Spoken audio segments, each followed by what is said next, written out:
Well, I'm struggling a bit here to come up with a nice design for the control plate.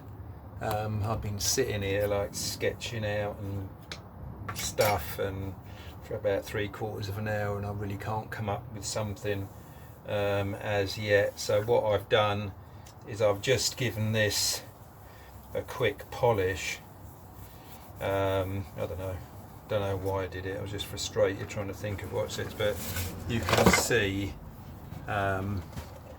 it's going to come up pretty nice, and that's just with a really quick polish as well. But this is the sanded surface. Now I just went over that with 2000 grit and some cutting compound, and you can see that it's going to look pretty good on there. So that's nice to see. But as yet,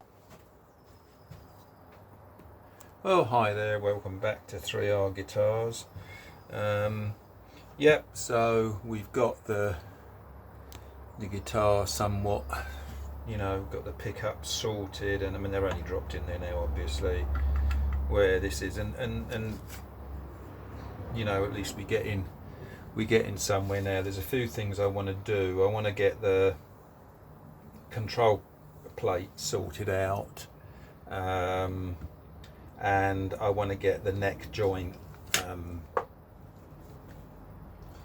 You can see the neck joint there, it's very rough, obviously not done in it at the moment. I mean these little cheeks have got to come off and then round it over, sort of thing. And also the heel of the neck, I don't want it that shape, I want it to follow the contour of the body. So I want to get the neck heel done, and then I can spray the whole neck with clear lacquer. But first of all, I'd like to sort of concentrate on getting this neck plate done, this control plate done, and I'm going to do it in aluminium, but that's not going to come through the post until probably the middle of next week. So I cut out, I thought I'd have a go with a yellow one, see what it looked like. It may look okay, and I also cut a brown one. I've got lots of these plastic sheets lying about. Definitely don't like the brown one. And to be honest, I definitely don't like the yellow one either. It's just too garish on there. There was a slim chance it would have worked. So what I'm going to do now is I quite like the shape of it. I've actually come up with a reasonable shape, because I mean it's like a rocket fin. What is wrong with this phone? It's like going goofy. Sort of a rocket ship fin kind of thing, of a 50s rocket. So I mean this being the bottom of the fin and rocket going up there. So this light coming in here, it's upsetting the picture. So anyway, here we go. So basically that's going to go here. What I've done is, when I planned out my this is one advantage of having a template, which I've got a rudimentary template for this guitar, but where I put these raised sections in the writing, pictures and all that, I didn't want to go to all the bother of doing that and then having to just route through them, sort of thing, for the control plate. So I left a fairly plain piece here on the background because it's going to get covered by that, and equally with the pickups as well. I've got nothing underneath the pickup, so I was cutting into. So yep, I can get on now and use that. Use this plastic piece to do the cavity for the control plate, and then when the aluminium comes through the post, I can remake it in aluminium. So I drew a load of shapes on here. So first instance, let's just get rid of that so I don't get confused.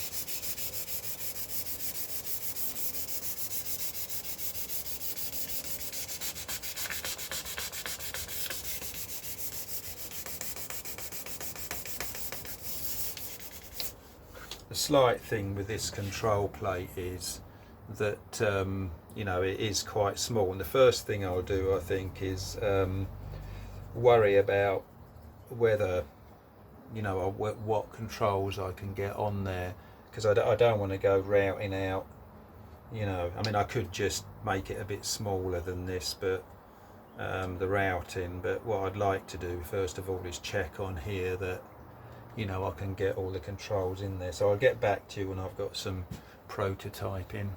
Well, here we go. I think that's about the only practical sort of layout within reason. Oh, I wish this thing would stop going bright. This would be the only practical way to sort of lay it out. I mean, I'll bring it closer so you can see. So basically, you know, we could have the pickup switch here and the volume and tone like that. I mean, if you crunch them up a little bit, you might be able to get the jack in there, but it's all going to get a bit crowded. I mean, you could do it this way, but I don't know if I like that. Anyway, what we basically are, yeah, we've got enough room to get the you know, what we need on there, sort of thing. The problem with this design of guitar is that the body is so thin that you know, when you look on here on the side of the body, you know, if you put these switches on, these type of switches on,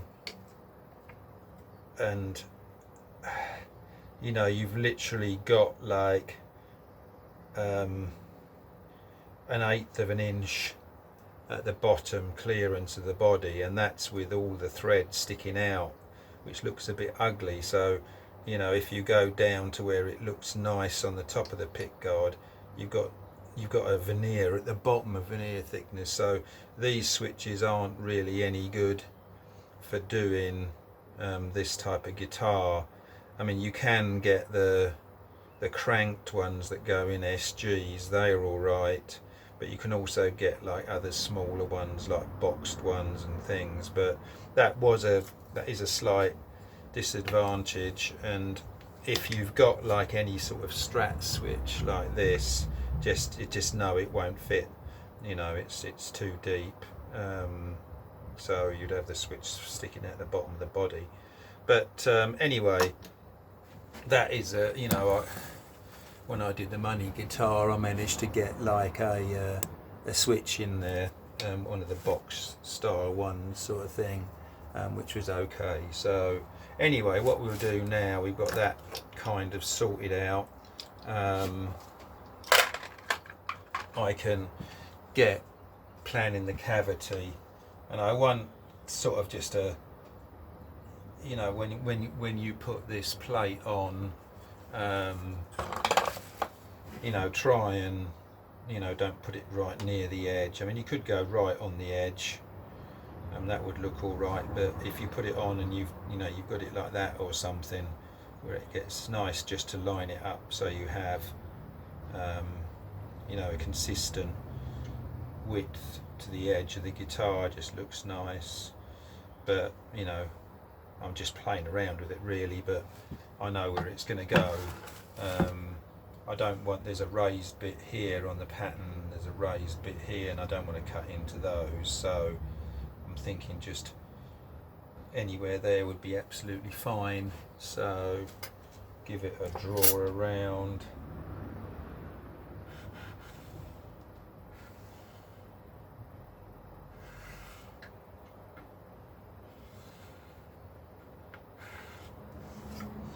That's about where I want it. Now what I'll do is I'll transfer this shape to a bit of plywood, and then, you know, do a border inside it, cut that out, and then I've got a routing template to do that. So there we go. So here you go, I've cut a quick routing template for the control cover. I've left about a border of about 1/4 of an inch all the way round. I mean, you can't shove any controls in there, so you may as well leave a bit of meat in there so you can put a screw in to hold it down, and also like leave a bit there, put a screw in there, and I've also put one there, sort of thing, just in case I need another screw, but that's fine. So now you can stick that over the body and get round.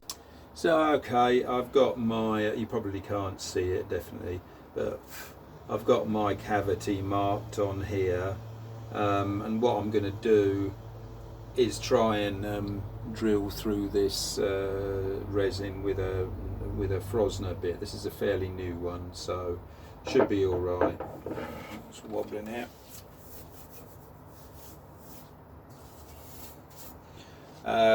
But I just want to avoid that mess, as much of that mess when I was routing this resin stuff as I can. I've also adjusted the depth stop on this. I think you can just see it up there, so I can't drill through the body, sort of thing. So, and you've got to be a bit careful with that, because on the bottom of these Frosner bits there's like a spike. So I'm gonna actually take this down a bit more. Because one thing I don't like is, you know, if you drill down to the depth and you've got lots of spike posts, holes in the bottom from your drill bit, and then you route out, but you don't want to quite go down that deep, you end up with like you know, the bottom of the cavity looking like all little holes in it, sort of thing, which I don't like. So let's have a go.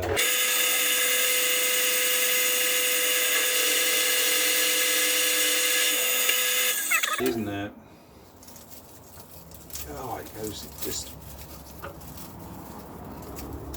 nightmare.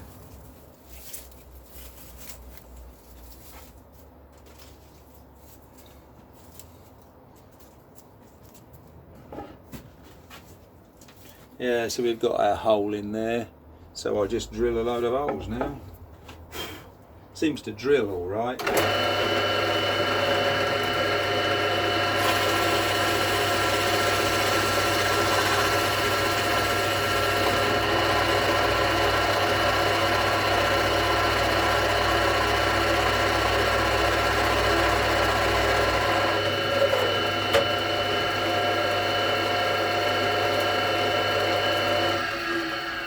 A good practice with a Frosner bit is to overlap the holes like that, because, like, you know, when you're drilling downwards, the only way the waste material can get out is through the drill, which tends to clog the drill up, as you saw the first time. But if you overlap it, the junk tends to jump into the next hole, and make it a bit easier to see what you're doing.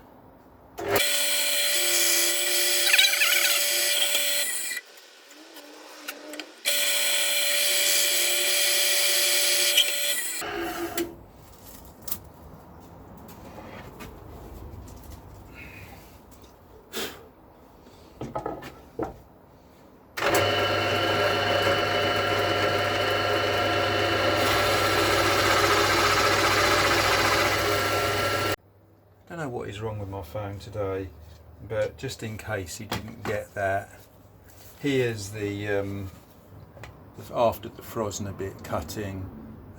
Just basically I've left this shallow so I can cut down and get rid of those point marks. So we're all like there now, ready to start routing.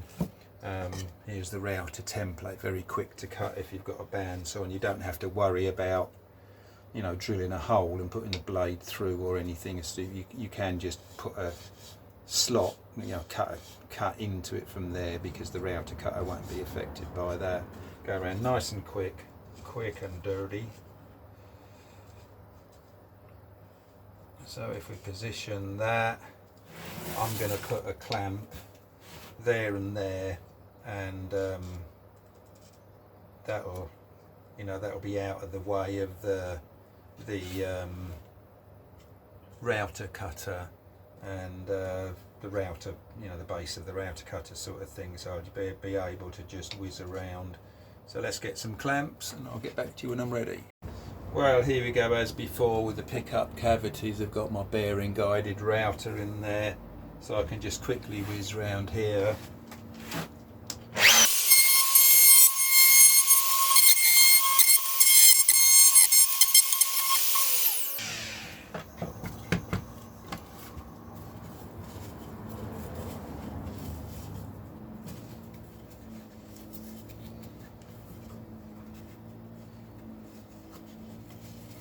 God, this is messy. Let's get down to the wood. At least once you've done the first cut, then you can take a smaller cut.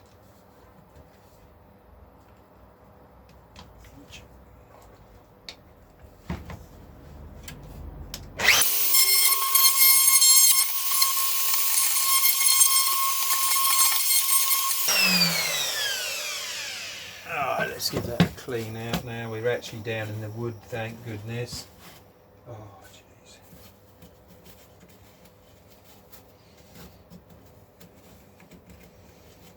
This is another reason why I hate, you know, I dislike routing with templates now, is that you can't just turn the dial. If you've got it clamped all down, you can't just turn the thing upside down and get rid of all this junk.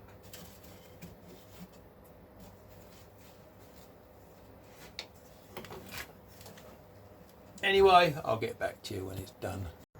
Okay, here we are, finished the routing now. Thank goodness, not my favourite thing to do.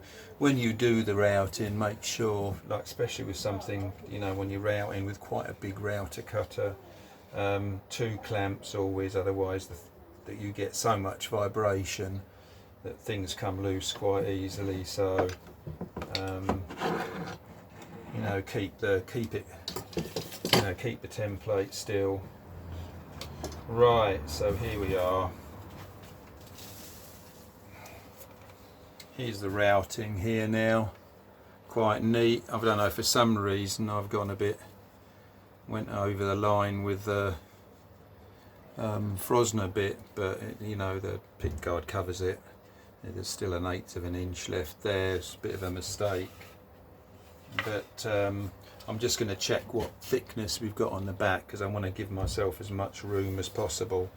You know, we've definitely got plenty of room for plenty of depth for pots and things like that, but I just want to get this as thin as I can, bottom of this as thin as I can, practically, you know, still with it being strong. So I just want to check the full thicknesses and things. So I'll do that. What have we got? We've got, let's check that it's 0, yeah. We've got 23 millimeters there. We've got a total depth there of 30 millimeters for the body. And we had 23 there, so 30, got 7 millimeters. I think I will take it down a little bit more. Now the thing is, as this router cutter isn't particularly deep, we can just route without the template on, because the bearing will rest against the hole we've already cut. So we can go down a little bit now. I want to leave probably like a 4mm cut, so we'll go gently. So wind the cutter down till it's touching the base. Yeah. So we're touching the base there. Now what we can do, we've got this depth stop here. So if I raise that up by around 4 millimeters, I think this is about 4, so I can jam this underneath it. lock it into place, I can only actually plunge down that far, so I can't make a cock up, or hopefully.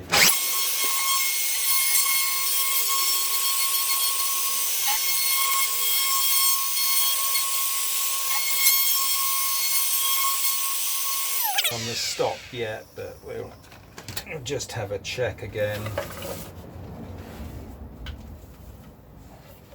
You know, sometimes you can have stupid things happen, like your router cutter come loose and then do an extra deep. So there, got a depth of 26 millimeters there, so just below 26. So we've got, just looking on there, yeah, I'm going to leave it like that. We've got the bottom of that base is only about 4 millimeters thick, so I'm going to leave it like that. And you know, that's quite deep now, because when I was wiring up the last one, I had to dig a bit deeper under the switch, because you had the terminals coming off the switch and then the wires soldered underneath and they were being squashed down a little bit, so I wanted to make this a bit deeper. So that's okay there.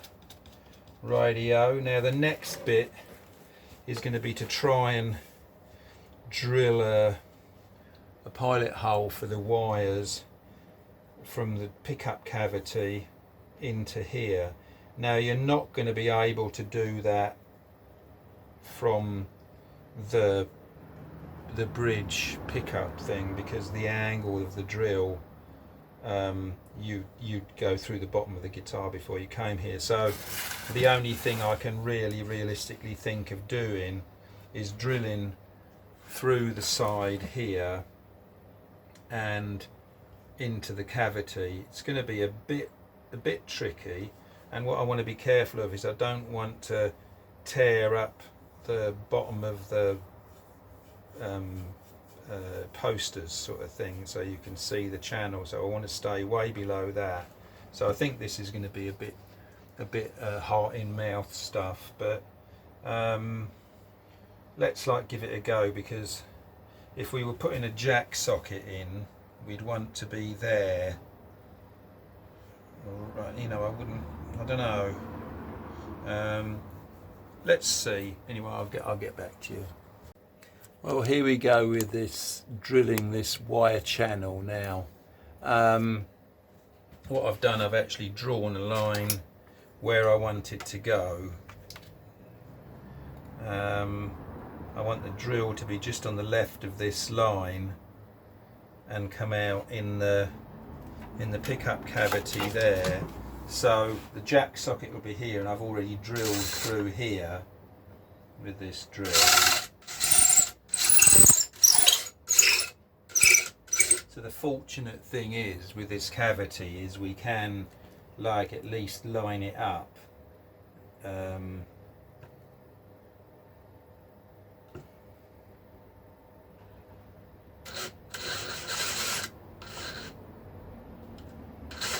This is going to be dodgy, honestly.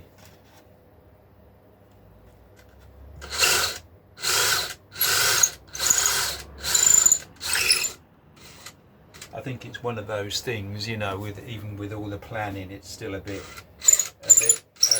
touch and go. But just take little cuts and pull the drill out to clear the debris out. Otherwise, the drill will wander.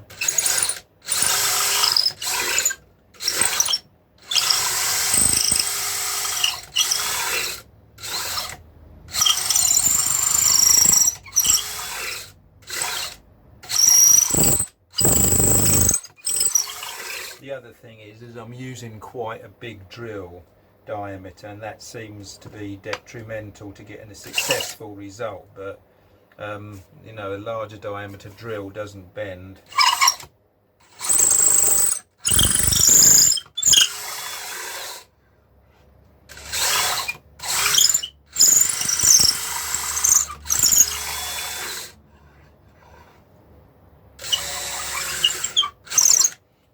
Far away now. Probably see it coming out the bottom of the guitar. Whoa! Yeah, that was a bit of luck. So we've actually, we've been really, really good. No, not 100% successful. I can just see that the drill has started surfacing there underneath, about level with the bridge post. That's a bit annoying, but it hasn't cut through the poster. I can just see it. And by the time you put the bridge on and all that, you won't see it too much. You can just see here, see that line there? That's a bit annoying, isn't it?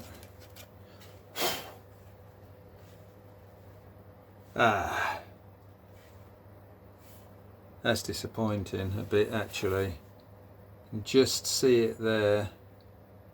But, well, c'est la vie. I knew it would be dodgy.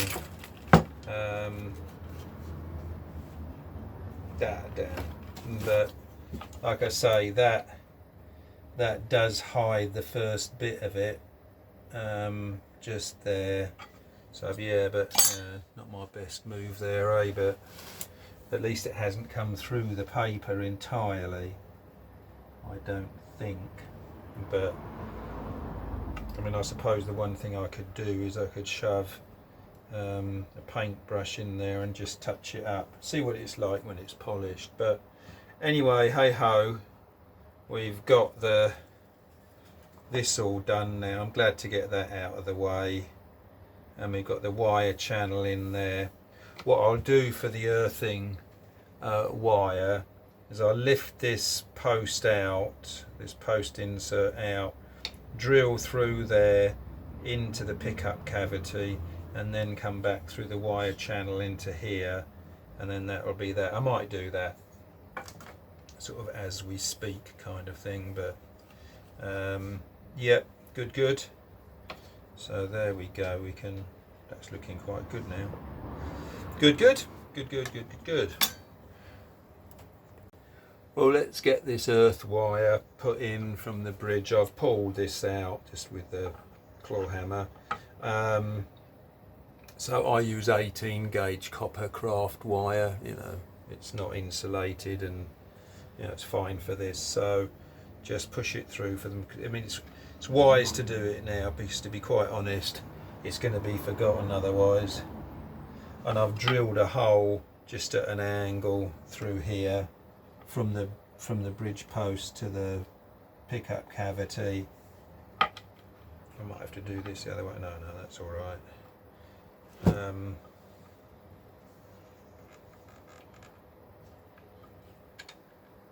So there we go. That's got it in there. Now what you want to do is just, you know, bend a long leg of it and just push it down into there, so it's flat against the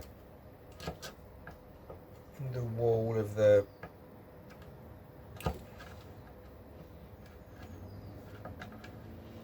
so you'll get plenty of contact, and then you can just whack this back in.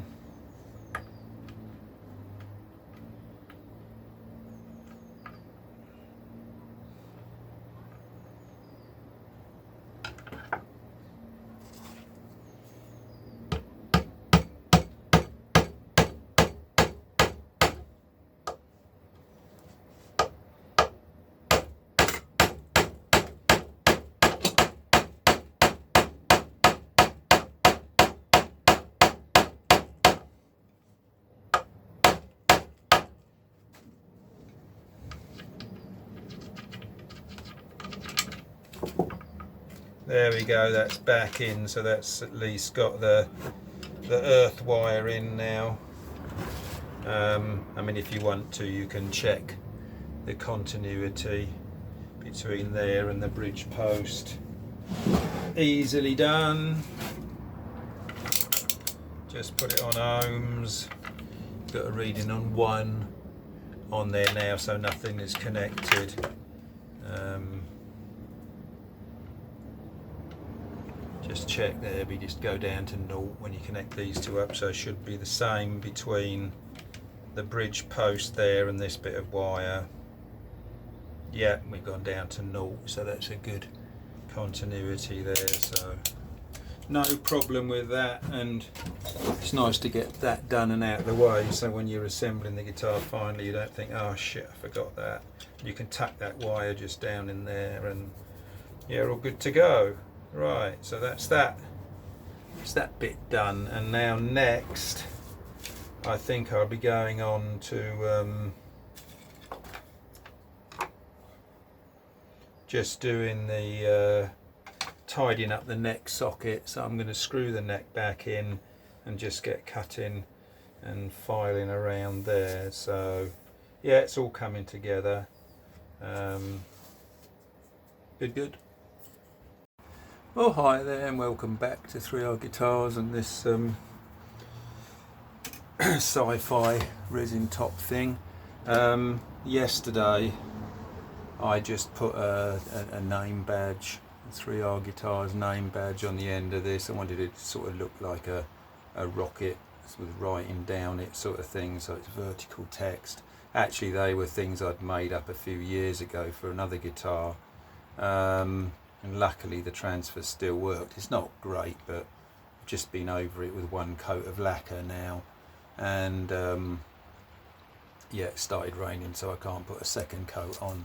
Yesterday as well I just did change the transition on this neck heel to slope with the neck heel on the body sort of thing. So I sanded that well down, and the advantage with maple, it doesn't need any undercoat or sanding sealer or anything.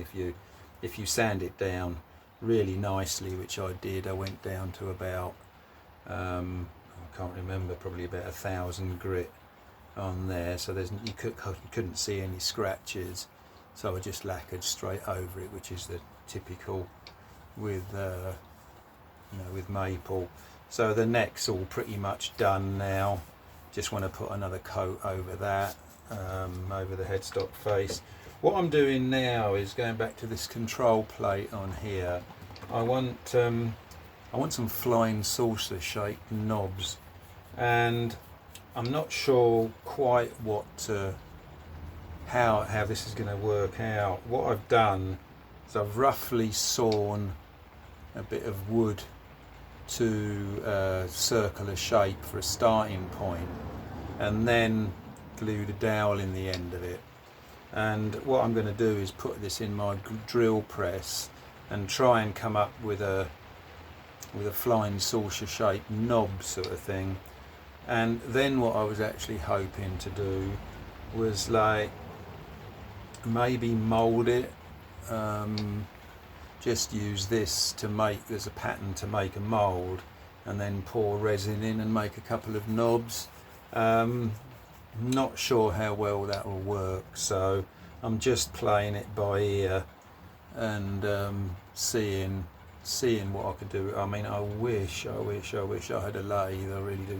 This would I could turn some aluminium knobs and job would be done. And it's just a bit irritating that I haven't got a lathe. My old dad had a shed with a lathe in it, but poor guy's not here anymore. So I'll do the best I can and get on with this.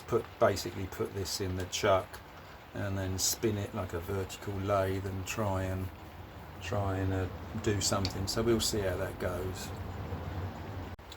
Yeah, the important thing with these is you can see I've put it in the chuck, but the start bit, you've got to saw it and plane it as round as you can. If you think you can just like leave it square and then file it down, it just bounces everywhere. So basically this is I find for this the best thing is not a file, but these are quite good, and actually this like cheese grater is very good, because it just seems to cut the wood off and not cause so much vibration.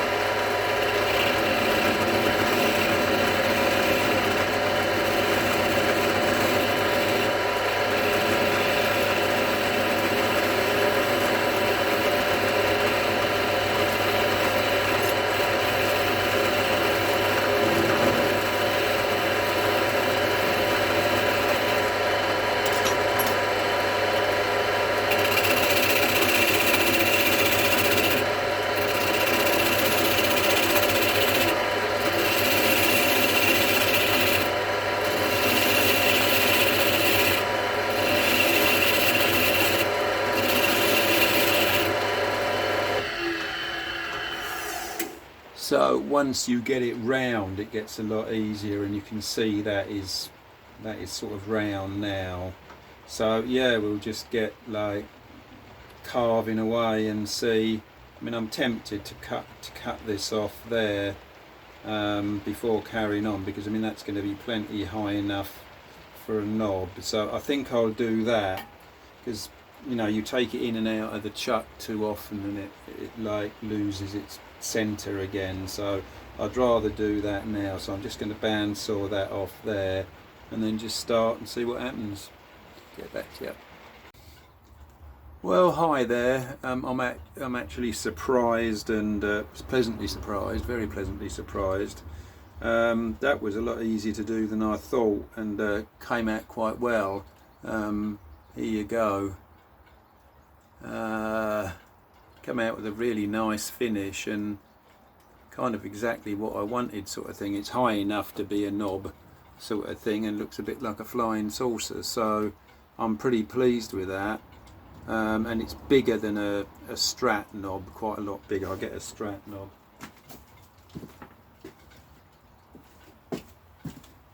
You can see sort of the difference in size, which I quite like that. Slightly bigger. So I'm really shocked with how well that's come out. I think the main reason is that I spent a lot of time getting it round to start off with, so it wasn't bashing about in here when I was trying to turn it, but that's actually come out really well. So I'm not quite sure what to do now, whether to try and cast them or just do them in wood. The one reason why I wanted to cast them was because they'd be clear, you know, which, you know, then I could sort of just paint the rim or something and just have the top clear. Not sure really, bit in a quandary now. I expected this to be a monumental disaster, but that is anything but. So what I'm going to do now is finish this wood. It's really smooth because obviously, you know, you're spinning around in there, you can just rub sandpaper on it. So I'm going to like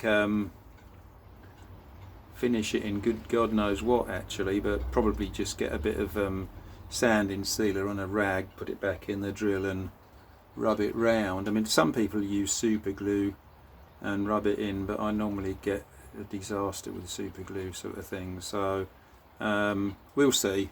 Yep. Well, here you go, just a quick one to end for the end of the day. You can see the knobs I've done there. They've just got the paint drying on them. I actually just dipped them in silver paint. I still don't know quite where I'm going to go with it, regarding whether I'm going to take a mould off them and do resin ones, or just use those wooden ones. We'll see. I just imagine doing the resin ones will be another layer of paint sort of thing. But what I've been doing in the meantime is polishing the body, and you can see you know how much better it is now. So we are getting there. I mean, that's just 2000 grit, wet and dry, gone over it for on and off all day sort of thing, just between jobs, and then I've polished it up with some G10 finishing compound for cars. I mean, probably T-Cut will do the same, and then I've been over it with a polish. So I mean, it's not like crystal clear sort of thing, but you know, I think it's good enough for assembly and stuff. So okay, we'll finish there. Cheers.